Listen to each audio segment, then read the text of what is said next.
Now, right up front, there is no one way that applies to everything, so what I'm going to talk about are some of the things that can influence the way that it should be displayed, but at the end of the day, it's your sword and your display. Display it however you feel proper. I'm just going to talk about the way that it is commonly seen and the things that influence that. So, let's get started with the katana. Okay, first let's start with the katana. If you know the omote and ura side, you can probably guess that the omote side, the public-facing side, is the one that's going to be facing out. But the second part of that is which way is it normally worn, and that is the blade up. So if this was a rack right here, the proper way to display it would be just like this, as if you were looking at it when it is worn on someone else. The suka is to the left and the blade is facing up. Alright, let's take a look at a tachi. Now a tachi, as I've said in many videos, is actually worn with the blade down, which means that the outside facing omote side is here, which means if we were to put it like a katana with the blade up, the omote side is facing inwards. Now we could solve that by rotating it around and putting the suka on the other side. That has a different meaning, which I'm going to cover in a little bit later on this video. So what do we do with it? Well, we need this side facing out, and it's worn blade down, so we would do this, and that's how it would be displayed. Oh, yeah, I heard that. You're freaking out. Displaying the sword with the blade down, that's wrong! James, you idiot! You have no idea what you're talking about! And you're right, yeah, definitely never display a sword with the blade down. That is something only noobs and rookies do. And the Tokyo National Museum, with this blade, and this blade, and this blade, and this blade, and this blade. So there's 5 tachi blades by the Tokyo National Museum displayed blade down. Not to mention, these are considered national treasure blades, which means they're the top tier of tachi blades. Why would they do this? Well, it's because the commonly held myth that displaying a sword on its blade like that, blade down, is going to tear up the blade, and that is simply not the case. I'll elaborate on that a little bit more at the end of the video, but for now, let's cover a little bit more of the display methods. Now, something else I've talked in my videos before is a tachi blade, which began downwards, that has a signature on the outside, and how that actually becomes reversed on a katana if it is cut down or remounted into katana-style fittings later. And in that case, that means a normally displayed katana, like this, with a signature on this side, would actually have it facing on the other side. And in that case, it is okay to flip the sword around and display it this way, so that the signature faces out, or to put it blade down with the signature out this way. And the reason is that the signature on the blade, often takes precedence over the fittings. Now, in what cases does the blade take precedence over the fittings? You may have seen swords displayed in a method that almost looks like there's a sword and a half, in which they have a sword sitting like this and then a blade above it. What that is actually empty fittings. There's no blade in the saya, there's no blade in the handle. They're actually displaying the fittings on one level and the blade above. So if the blade is displayed, it should take precedence so that the signature can be seen. And in contrast, if this is a katana that began life with a tachi blade that is perhaps signed on this side, as most tachis were, then while it's in its fittings like this, it's perfectly appropriate to display it as you normally would a katana, because the signature isn't visible.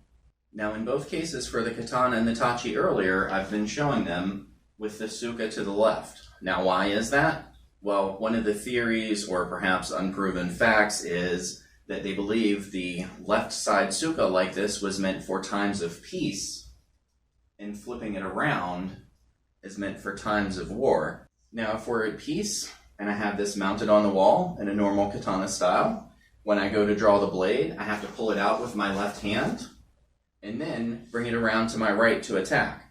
That's 2 actions, which is simply a little bit slower. Now, the theory for why the suka to the right would be during war is that as a right-handed person, which the vast majority of samurai were, and Most who were left-handed still had to train right-handed, especially once they began fighting in unit-type formations, because a lefty in the mix throws it all off. But anyway, I digress on that one.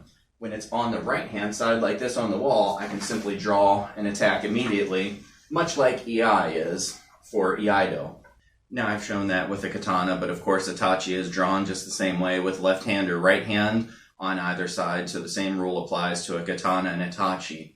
What this can sometimes be interpreted as is, if you're displaying the suka on the left, it means you're at peace, you don't feel threatened, you welcome visitors. If it's displayed on the right, it can be taken as a hostile meaning, or that you aren't comfortable with your visitors, or that you perhaps harbor some hostility. Now, I do want to reiterate that the suka to the left or right as peace or war or having implicit meanings behind it in the way that it's displayed, that is something that is just a general held consensus amongst sword collectors. Not all of them, because some people haven't heard of it, so you may show up at someone's house and see the sword displayed in a way that may seem wrong, and they have no idea it means anything different. And there's nothing wrong with that. That's the way that their sword is displayed. And in some traditions, such as the dojo, there are reasons why it could be displayed in a reversed way. So it may be displayed with the suka facing the other way, but in that case, it may not be because it's hostile or it's a dojo or it's martial training. There's a lot of little things that can come into play here. The blade is often not meant to face towards the opening of the room. It's also not meant to face towards a shrine. So if you have a shrine, the blade should face away from the shrine, even if that would reverse the way it's normally displayed. So there's a lot of little odds and ends here that can influence how the sword is displayed and still be proper without having it always be exactly the same thing every time. Now let's talk about when you have multiple swords on display. What order do they go in the common tanto, wakizashi, and katana example? Well, historically, we would often see the tanto at the top, the wakizashi in the middle, and the katana on the bottom. Now, why is this? Well, that's because as the samurai was putting on his swords, the tanto would go in the belt first, then the wakizashi, and the katana last. By working top to bottom, that just helped keep things a little bit more stable so that the stand didn't accidentally get knocked over or fall by having more weight at the top and removing it as you go up. They were putting on swords, they weren't really playing Jenga, so practicality was very much a reason for that. Now today, almost always, we see the katana on top, then the wakizashi and the tanto. That might look a little bit unbalanced, but the reality is most people are not taking off all three at once and putting them into a sash and going out to practically use them. The katana simply looks better displayed on top to many people because it's the larger sword, it's what people recognize, and it's the thing that is drawn to the eye since it's the longer weapon on the rack there. So modern is the inverse of how it was historically, but for modern it's aesthetics, and for historically it was more practical. And as I've been stating with exceptions for things, if you've seen my sword rack video, you'll notice that my tanto is at the top, the wakizashi underneath, and the katana at the bottom. That's not because that's the order that I'm wearing them in, that's because the roof actually comes up at an angle, and that's how I had to fit them to actually get them on the rack. So, more historical, but also practical. Okay, so we talked about displaying blades down earlier, and I said I would circle back to that. Now's the time. So, if we flip this over and we display it blade down, why wouldn't this be dulling it? Of course, this is the katana, but same applies for a tachi. Why would you display a tachi blade down? Wouldn't it be ruining the blade? Well, it wouldn't, because think about what happens with a tachi. It's worn and carried blade down like this all of the time by the samurai and the other men-at-arms that were wearing them. Wouldn't this be ruining the blade by bouncing around like this? But also, it's not bouncing around, it's not moving, there's no friction, there's no damage to the blade, it's not banging into things, it's not a marble in a box getting thrown around by the postal service.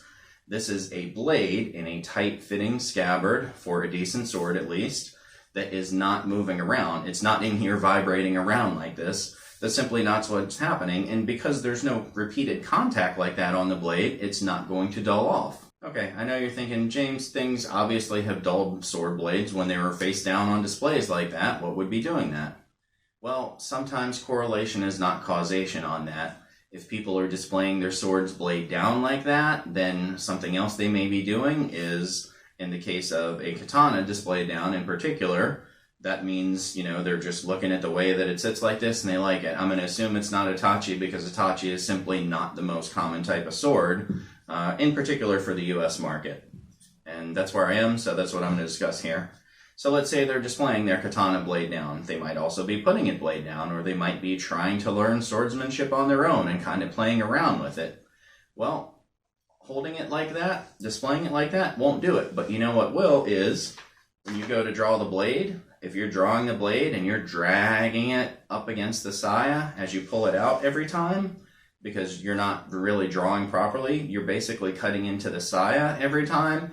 And as you do that, you're going to be wearing down on the blade and also potentially putting small rolls on it as you draw it out, and it begins to wear into the wood and begins to slide along improperly. And that can damage the edge of a blade. Like this, we want to make sure the blade is not coming in contact, and I'm also lifting up gently on the suka to make sure that it slides along on the spine to go back in here properly. So in that case, is it possible that people had their swords displayed blade down and later found out that they were wavy or maybe not as sharp as they should have been?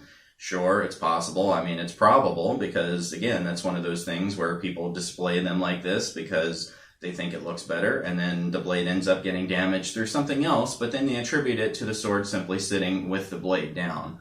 Again, if this was the case where a sword at rest like this would have the blade damaged, the Tokyo National Museum would not be doing this with national treasures and putting bare blades on display with the blade down like that, much less in a saya. So I think it's safe to say that displaying it blade down is okay. And for one last thing, let's circle back to the tachi. The tachi, as I've mentioned, was blade down, and then the katana took over for centuries and was blade up. Now, there were ancestral family blades that made it through centuries and centuries that got rehandled, that got basically cut down or modified to survive throughout the centuries, and some of those even made it to World War II and became gunto swords. Now, I usually don't talk about those, but as I've said, the gunto was worn blade down, just like the tachi was. If having the sword blade down like this on display was going to damage it, then obviously running around with it on a battlefield where it's going to be shaking around and also damaging the blade would be a thing. Do you think they would take something that is centuries old, family heirloom, put it in fittings like this, worn blade down, and go charging around knowing it's going to be damaged and, I mean, obviously potentially even shot at and everything, which is kind of crazy to me for a family heirloom like that. But for the most part, they didn't, because having it blade down like this wasn't what was going to damage the blade. You're far more likely to be damaging the blade in actual combat using it, or in the off chance that, you get into hand-to-hand combat and, you end up rolling and, the saya snags on something and it gets bent. That's the sort of stuff that will damage a sword that has the blade down when worn, but simply wearing it, walking around, and having normal interactions as you would in a non-combat context is not going to damage the blade, and also displaying it statically like that is not going to damage the blade. If you have an extremely, extremely fine razor edge on here that's incredibly small, you might get a little bit of roll by displaying it that way, but that's not what a sword blade is meant to be. A sword blade is meant to be sharp, but not extremely fine like that. Yes, we polish them up to 2,000, 3,000, 6,000 grit, but we're polishing on it. We're trying to refine the angle. We're not trying to make little slivers here at the bottom, because the first or second thing you cut with that tiny little sliver of an edge, it's going to dull off. You want something that's going to hold the edge better, that's going to have a proper angle to it, that at least has enough meat to it, or niku in sword terms, that it's not going to dull off as soon as you cut with it. By that same aspect, it's not going to dull off just by setting it on display on something. Now, if you go chopping it into the stand to display it, so like some sort of caveman or something, I can't help you. That's probably going to damage it. But you know what? Doing this over and over, I could do this hundreds, thousands of times, and it's going to have no measurable impact on the blade. It's still going to be able to cut. Alright, if you made it through my rant about displaying the blade down, I appreciate it. And if you haven't already, I'd appreciate it if you like and subscribe below. And as always, this is Samurai James saying thanks for watching, and sayonara.